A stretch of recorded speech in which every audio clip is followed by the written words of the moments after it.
Hi and welcome. In today's video, we're going to talk about all the Las Vegas housing numbers and statistics that matter from May of 2023, brought to us by the Las Vegas Realtors. We're also going to talk about interest rates surging past 7.1 for the first time since November, inventory levels in Las Vegas and throughout the United States, and how Las Vegas may be able to weather the coming economic storm. And if that's not enough for you, we're going to talk about how you can now buy a home with just 1% down. So before we get into it all, I'm Ken Blumberg, your All-American Realtor, and I'm helping you live the American dream. Go ahead and like this video and subscribe to my channel right now, and comment when I bring you some facts and data that really gets you thinking.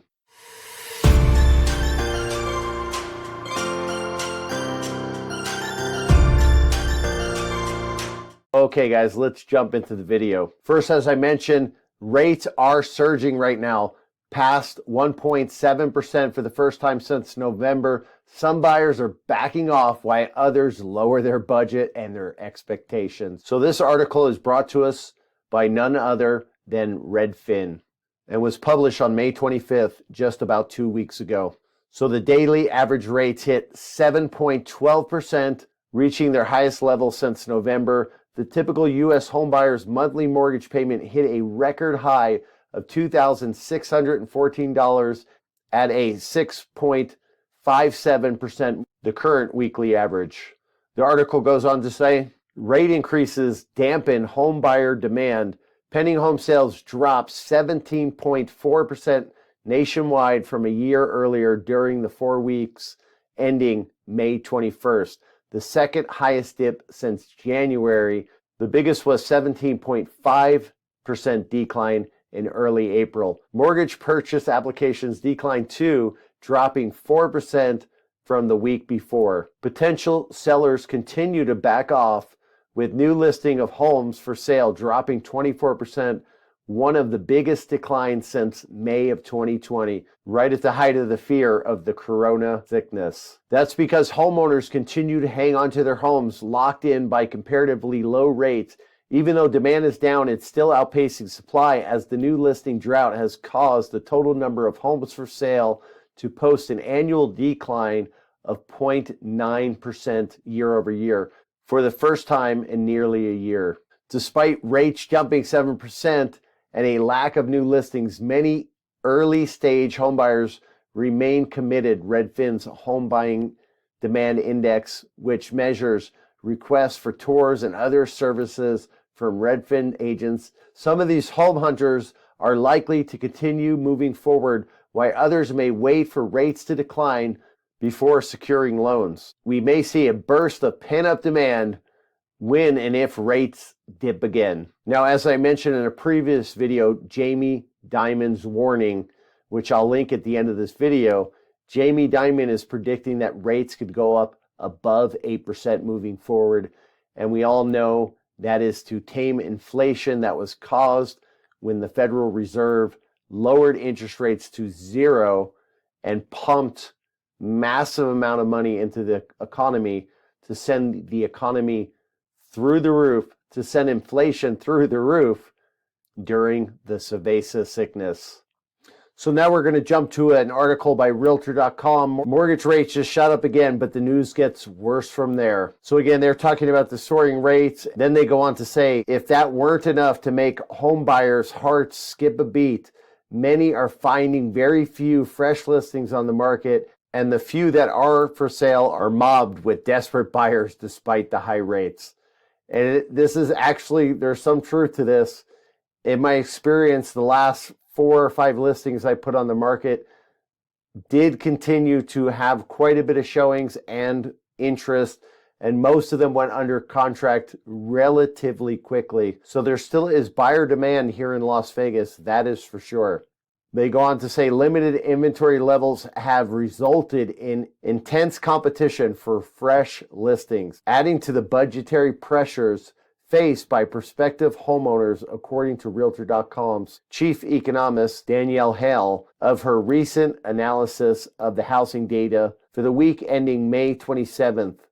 Sound familiar? It's been 47 weeks and counting that newly listed homes have been on a downward trend compared with previous years. For the week ending May 27th, the new number of listings was down 20% versus the same time last year, what Hale calls a drag on home sales. And anyone eyeballing mortgage rates of late will understand why sellers are staying put. Existing homeowners benefiting from mortgage rates considerably lower than current rates are reluctant to list their properties, leading to a lag in new listings, explains Hale. Although new listing levels have plummeted, overall housing inventory, also including stale listings lingering on the market, is up 18% year over year for the week ending May 27th. Homebuyers who are desperate enough to give those old listings a second look could stand to land a deal, although it may not be the ideal dream home they'd been hoping for. So it sounds like Realtor.com is pumping peak fear to would-be homebuyers, saying if they don't get in now, they're never going to have an opportunity again to get these fantastic deals at these great interest rates. It's pretty hysterical, without mentioning, again, the money printing or the low interest rates that have caused this current situation. But the article goes on to say that home prices tend to peak in June, then begin to descend towards the holidays. Plus, the median listing price grew 0.8% for the week ending May 27th compared with last year. Home prices ticked up slightly this week, but still a crawl, Hale said. That said, these national numbers hide vast differences depending on where you live. If you call the South or Western U.S. home, you likely saw median home listing prices grow by low single digits year over year. Yet those looking to settle down in the Northwest will find the median listing prices saw double-digit growth for the same time period. Median home prices in the Northwest are rising because many markets there are relatively affordable, and affordable housing markets remain in high demand, experience notable price growth as buyers flock into regions that still offer realistic opportunities for homebuyers, Hale said. So again, it's a chart I showed you in the other video with Jamie Dimon, how money walks, and I showed you the mass influx from California coming to Nevada. And again, that's part of the reason why I think Las Vegas might weather the economic storm that's coming. And I'm also going to get into a very interesting chart later in this video that shows that Las Vegas might be deceptively affordable compared to these other metros. In May, homes lingered longer on the market for a median of 43 days. And for the week ending May 27th, listings spent an extra 13 days on the market compared with the same time. For 45 days, it has taken longer to sell a home compared with the same week 1 year ago, with the gap exceeding 2 weeks since January. Despite that, May's data reveals that homes were snapped up quicker than the average May from 2017 to 2019. So all that sounds very frightening, and as we're about to get into, home inventory here in Las Vegas is still very low, even though it's risen year over year by a substantial amount. So that all sounds very compelling if you are a would-be home buyer and you still haven't been able to get into a home. And it suggests that maybe you should jump in right now and buy a home no matter what it takes, because inventory is dropping seasonally, even though inventory is up about 20% year over year. But if all that is true, then I ask you, then why are they starting to introduce mortgage programs with 1% down payments?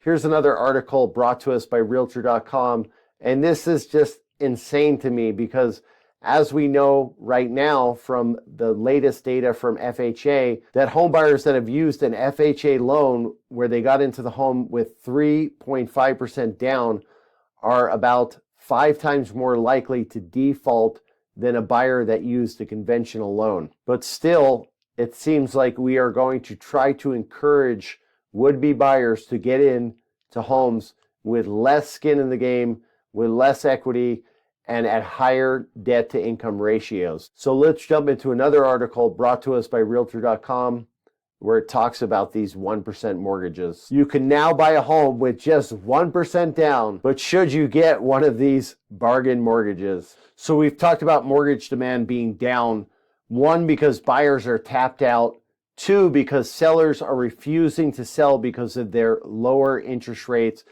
The number three reason is lenders are not able to refinance now into lower interest rates. So it seems that the mortgage industry is going to figure out a solution to keep the party going, just like we did last time where regulations were stripped away and liar loans were allowed to rule the day.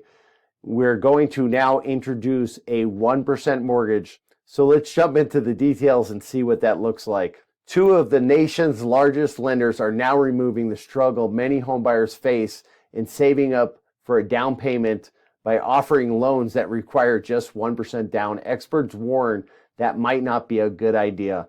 Exactly. When the market turns, if someone's got no skin in the game, the chances of them just defaulting on that mortgage go exponentially higher. That's just common sense. Last month, the nation's largest home mortgage lender, United Wholesale Mortgage, announced it would be offering loans requiring down payments only 1% of the home's purchase price. The move was followed by lender Rocket Mortgage, which announced last week the launch of a similar program called One Plus. The Rocket Mortgage loan doesn't require buyers to put private mortgage insurance, or PMI, which traditionally kicks in when buyers have down payments of less than 20%. PMI usually amounts to 0.5% to 1.5% of the loan amount per year paid in monthly installments. So the question is, why are they doing this? Buying a home is a big responsibility, and typically saving up a down payment shows that that buyer is ready to take on those responsibilities and the additional cost, especially at the beginning when you first purchase a home. Because when you move in, if there's a problem with the roof, the AC unit, the heater, if your HOA dues go up, if your insurance goes up, the burden all falls on you, not the landlord. And as first-time home buyers, most people are not prepared for those expenses. And of course, that gets easier over time the longer you own your home. But it is definitely a very dangerous thing to put people into homes without the proven ability to at least save money for a rainy day fund. The article goes on to say that borrowers still need to have high enough credit, sufficient income, and low enough debt to be approved for the mortgages. For the United Wholesale Mortgage and Rocket Mortgage loans, buyers must have a credit score of at least 620, which is higher than FHA, which I believe is 580, and cannot earn more than 80% of the area's median income. The latter means if a typical local family in the region earns $100,000, then the borrower can't make more than $80,000 a year.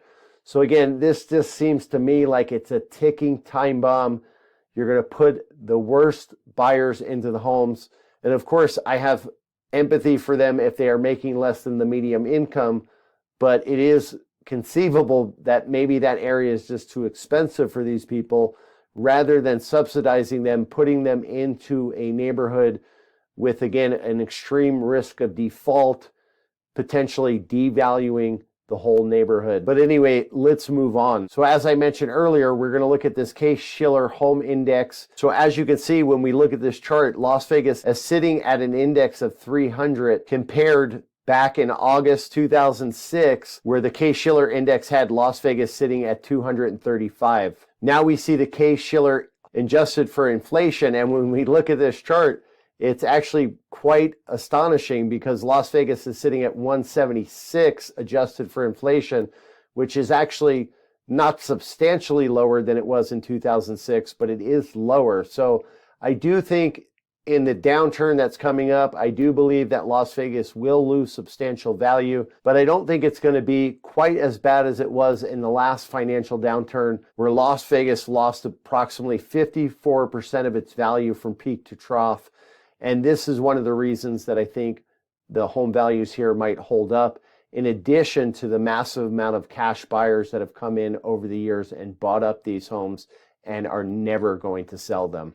So I don't want to spend too much time on this chart, but as you can see with both graphs, the Las Vegas adjusted inflation level is definitely lower than it was in 2006, as opposed to some other metros. And we're going to look at the most obvious one, And now we're going to look at another metro that got me curious. It's a place where I used to live, so I wanted to see what was happening in San Francisco. So let's take a look. So as you can see here in San Francisco, the Shiller index is showing that home prices are actually higher now, even adjusted with inflation, than they were in 2006, right before the great financial recession. So my assumption is that this takes in higher taxes and higher cost of living, but I thought this metric was very interesting. And if you have any input on why the inflation adjusted cost is so drastically different, go ahead and leave that. But if not, and you're just happy that we are in a less expensive metro that is still relatively affordable, go ahead and put Go Vegas in the comments, and let's move on. So now we're going to get to the housing numbers in Las Vegas. The number of closings for last month was 2,316, up 18% from the month prior. That is mind-blowing, even with the interest rates. So again, people are desperate to get into homes right now. And again, corrections take a long time. We're going to talk about peak to trough corrections in just a minute. But these numbers are still down 20% year over year. So even though right now it still seems like there's a lot of buyers, there are quite a bit less than last year. The median close price last month was $442,120. That is up 2.8% from the previous month and down 8.3% from the previous year. Now, this is kind of surprising because this is one of the hottest months. And the fact that we're only up 2.8% is kind of actually worrying, and it definitely tells us the market is slowing down. So even though some might think these numbers are okay, it's still very alarming to me because I could hear the engines on the plane beginning to sputter out. And the fact that we are only up about 3% in one of the hottest months of the year is a little alarming. And the fact that we are down over 8% year over year, because when we look back to what we saw in 2021 and 2022, the comparison is utterly shocking. So let's take a look back. Here you see in May 2021, the median home price was $385,000, and it was up 22.2% from the year prior. Here's May's numbers for 2022, where the median close price was $482,000, and that was up 25.2% from the year prior. So if this follows anything like Bitcoin, the stock market, lumber prices, then potentially we could be in for a massive correction. And that's what I'm concerned about. Because when we look back at this chart, from peak to trough was from 2006. And according to Investopedia, investments on mortgage-backed securities busted the housing market in 2008. So obviously it takes a while for things to unravel in the housing market. As I always say, stocks are like a jet plane. They can move very rapidly. The housing market is more like a cruise liner. So it starts to slow down and then it turns very slowly. But when all that momentum gets going, it is very hard to stop it from sinking to the bottom of the ocean. But tell me what you think in the comments. So the next numbers we're going to look at is the number of new listings, where we had 2,604 listings. That was up 6.2% from the month prior, but still down 35.4% from the year prior, which is, again, it's just baffling as inflation rages on, as insurance gets more expensive. You would think more people would be coming to market sooner, but again, because of those mortgage rates, they are holding on. But again, in my opinion, I think we are seeing a slow motion train wreck right here. The last set of numbers we're going to look at is effective months of availability, where we have 1.6 months of effective availability. That's down 17.4% from the month prior. That's probably due to lax lending standards, just like we saw the last time, where they encourage buyers to come in and get their 1% mortgage, have no skin in the game, and they start bringing in the dumb money into the housing market, in my opinion. So be very careful. I would suggest you do not take that 1% mortgage loan, even if it is available for you. Either save money or wait for the potential correction that I feel strongly we are going to see in the next couple of years. But again, of course, nobody knows, and that's why we'll keep watching. But as we can see, the inventory level is up 28.2% from the year prior, and I do strongly believe that existing home listings will start piling up towards the end of the year. All right, so if you hung out this long, I appreciate you. Go ahead and like, subscribe, comment. And now let's look at a final couple charts to really see where we are in the Las Vegas housing market cycle. This chart is brought to us by Reventure Consulting. And in this chart, it looks at the year-over-year home value looking back to 2000. And as you can see on the screen, it is saying that we dropped 4% from last April to this April, which shows us part of the picture. But I think the next graph we're going to take a look at is much more telling. All right, guys, so that brings us to our last chart. This is another Reventure chart. This shows us the month-over-month home prices all the way back to 2000 also. The data is brought to us by Zillow, but when you look at this chart, you see, again, in 2004 was sort of at the height of the home price appreciation for month-over-month data. And then, of course, we had another seasonally adjusted home price adjustment going up. And then the whole house of cards came tumbling down very, very quickly. So right here looks very, very familiar to what we saw over here in 2014. It's one of the first legs down. And then, of course, during the later months of the year, I suspect there will be more inventory piling up. As I said, prices potentially could come down. So it could take a few years for everything to unravel, but I do suspect we're going to see another train wreck. But you tell me, hopefully the Las Vegas market holds up and there's some kind of stability. I don't personally think that people should have to live under these conditions as the government racks up debt and as they increased the debt limit ceiling again. It is like a drunken sailor on a bender that never ends. They can never manage to get the budget under control. What are they doing with all that money is what I want to know.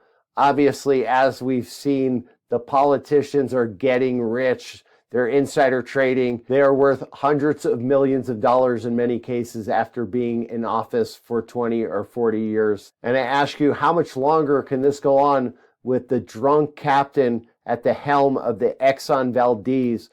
So please tell me in the comments what you think. Do I have it right? Are we headed for very hard economic times? Or will the fake funny money printing save us all while the printer goes burr and they send home prices and stock prices back through the stratosphere, all the while your dollar is losing value and potentially the honor of being the world's reserve currency? You let me know, guys. Ken Blumberg, your All-American Realtor, signing off. Thank you so much for watching. I appreciate you. Like, comment, subscribe, and I'll see you on the next video.